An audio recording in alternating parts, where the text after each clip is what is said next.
అహ్మదాబాద్ విమాన ప్రమాదం విచారణ కొనసాగుతోంది. స్పాట్ కు చేరుకుని దర్యాప్తు చేపట్టారు aircraft investigation bureau team. Flight కూలిపోవడానికి ముందు పైలట్ ఏటీసీతో మాట్లాడిన ఆడియో బయటకు వచ్చింది. Mayday mayday, no power, no thrust, going down అంటూ ఎయిర్ ఇండియా విమాన పైలట్ కెప్టెన్ సుమిత్ సబర్వాల్ మాట్లాడారు. అయితే అంతకుముందు రన్వే మార్పులు, థ్రస్ట్ సర్దుబాట్లపై ఎలాంటి అభ్యర్థనలు రాలేదన్నారు అహ్మదాబాద్ పోలీసులు. వెదర్తో పాటు విజిబిలిటీ కూడా బాగానే ఉందంటున్నారు. టెంపరేచర్ కూడా సరిగానే ఉందన్నారు. ఫ్లైట్ బయలుదేరే ముందు ఇంజిన్లో ఎలాంటి సమస్యలు కనిపించలేదన్నారు. కమ్యూనికేషన్, భద్రతా ప్రోటోకాల్ నిబంధనలను పాటించారని చెప్పారు. బ్లాక్ బాక్స్లోని flight data recorder, cockpit voice రికార్డర్లను విశ్లేషిస్తేనే ప్రమాదానికి గల కారణాలు తెలియనున్నాయి. మరోవైపు ఎయిర్ ఇండియా విమాన ప్రమాదంలో మృతుల సంఖ్య 274కు చేరుకుంది. రైట్, అప్డేట్స్ అందించడానికి శ్రీశైలం లైవ్లో ఉన్నారు. శ్రీశైలం, డెడ్ బాడీల గుర్తింపు ఎంతవరకు వచ్చింది?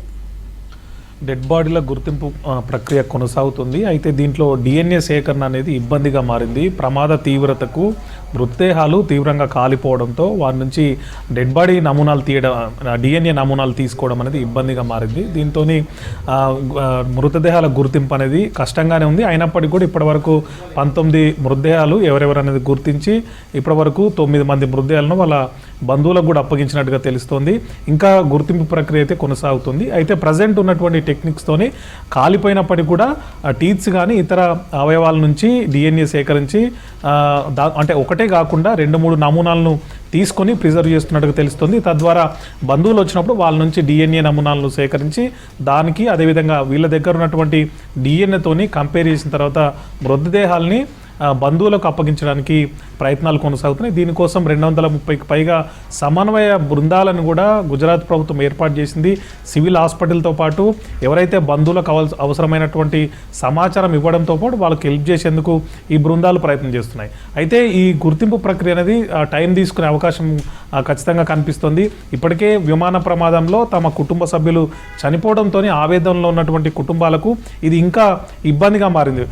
కడసారి చూపు కూడా నోచుకోకపోవడంతో వాళ్ళ ఆవేదన వర్ణాతీతంగా ఉంది. మరోవైపు ఎవరు అంటే చనిపోయిన తమ కుటుంబ సభ్యుల మృతదేహం ఎక్కడుందో తెలియక, ఎవరు ఉన్నటువంటి మృతదేహాల్లో ప్రిజర్వ్ చేసిన మృతదేహాల్లో ఏది తమదో తెలియక చాలా ఆవేదనతో ఉన్నారు. అయినప్పటికీ కూడా అక్కడ ఉన్నటువంటి ఏదైతే నేషనల్ ఫోరెన్సిక్ యూనివర్సిటీ గుజరాత్లో ఉంది, అహ్మదాబాద్లోని ఆ యూనివర్సిటీతో పాటు ఆ స్టేట్కి సంబంధించినటువంటి ఫోరెన్సిక్ ల్యాబ్ కూడా ఈ టీమ్స్ అన్నీ కూడా తీవ్రంగా శ్రమిస్తున్నాయి. డిఎన్ఏలు సేకరించడము, వాటిని ప్రిజర్వ్ చేయడము, వాటిని వచ్చినటువంటి కుటుంబ సభ్యుల నుంచి నమూనాలు తీసుకుని దీన్ని కంపేర్ చేస్తూ వాళ్ళకి అప్పగించడం అనేది చేస్తుంది. మరోవైపు ఈ విమాన ప్రమాద ఘటన మీద ఎంక్వైరీ కూడా స్పీడప్ అయిందని చెప్పుకోవచ్చు. ఇప్పటికే బ్లాక్ బాక్స్ లభ్యం కావడంతో దానిలో ఉన్నటువంటి సమాచారాన్ని విశ్లేషించే ప్రయత్నం అయితే కొనసాగుతుంది. దాంట్లో రికార్డ్ అయినటువంటి వాయిస్ అనేది ఇప్పటికే బయటకు వచ్చింది.